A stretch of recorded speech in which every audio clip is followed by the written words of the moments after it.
கடந்த 3ஆம் தேதி அன்னைக்கு உதகை அரசு மருத்துவமனையில 15 வயது பள்ளி மாணவி ஒருத்தர வயிற்று வலி காரணமா அவங்க அம்மா கூட்டிட்டு போறாங்க. அங்க மாணவியை செக் பண்ண மருத்துவர்கள் பாப்பா கர்ப்பமா இருக்குன்னு சொல்லி அதிர்ச்சி தகவலை தெரிவிக்கிறாங்க. என்ன நடந்தது, எப்படி நடந்தது அப்படின்னு ஒன்னும் புரியாம குழப்பத்துல அதிர்ச்சியில இருந்த மாணவியோட அம்மா மீள்றதுக்குள்ளாகவே அதே நாள் மாணவியை ஹாஸ்பிட்டல்ல அட்மிட் பண்ண மாணவிக்கு பெண் குழந்தை பிறந்துச்சு. இந்த நிலையில மாணவி மைனர் அப்படிங்கறதால இந்த தகவலை டாக்டரும் மருத்துவமனை நிர்வாகமும் குழந்தைகள் பாதுகாப்பு அலுவலகத்துக்கும் உதகை அனைத்து மகளிர் காவல் நிலையத்திற்கும் சொல்றாங்க. இதனைத் தொடர்ந்து காவல் ஆய்வாளர் நித்யா தலைமையில விசாரணை தொடங்குச்சு. விசாரணை ஆரம்பத்துல மௌனம் காத்த மாணவி நிலைமையை புரிஞ்சுக்கிட்டு நடந்த உண்மையை சொல்றாங்க. தானும் நீலகிரி மாவட்டம் உதகையைச் சேர்ந்த பிரவீன் என்பவரும் நட்பாக பழகி வந்ததாகவும் அதன் காரணமாகத்தான் இந்த குழந்தை பிறந்துச்சு அப்படின்னு தெரியப்படுத்துறாங்க.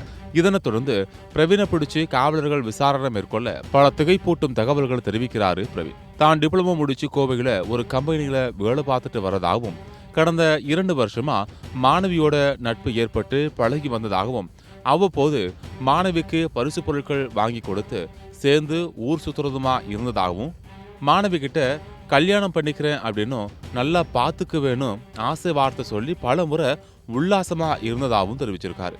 இதனை தொடர்ந்து விசாரணையை காவலர்கள் தீவிரப்படுத்த இன்னும் பல அதிர்ச்சியூட்டும் தகவல்கள் வெளியே வந்துச்சு. உதகை அரசு கல்லூரியில் படிக்கிற ஒரு மாணவியோடும் பிரவீன் நெருங்கி பழகி வந்ததாகவும் அந்த மாணவி கிட்டேயும் இதே போல மனசு உருகிற மாதிரி டைலாக் விட்டு பலமுறை உல்லாசமா இருந்திருக்காரு. அவ்வப்போது பிரவீன் பள்ளி மாணவி கிட்ட சண்டை போட்டுட்டு கல்லூரி மாணவி கிட்ட திரும்புறதும், கல்லூரி மாணவி கிட்ட சண்டை போட்டுட்டு பள்ளி மாணவி கிட்ட திரும்புறதும் அப்படின்னு காத்து வாக்குல 2 காதல் என்பது போல வாழ்ந்துட்டு வந்திருக்காரு. இந்த நிலையில கல்லூரி மாணவி 6 மாதத்திற்கு முன்னாடி கர்ப்பமானது தெரிய வர வீட்டுக்கு தெரியாம பிரவீன் கல்யாணம் செய்து தனியா வாழ்ந்துட்டு வரதாகவும் சொல்லியிருக்காரு. கடந்த 1 மாதத்திற்கு முன்னாடிதான் அந்த மாணவிக்கு ஆண் குழந்தை பிறந்ததாகவும் அந்த கல்லூரி மாணவிக்கு 18 வயசு முடிஞ்சிட்டதால அந்த விவகாரம் பெரிய பிரச்சனையா மாறாம சுலபமா முடிஞ்சிருக்கு.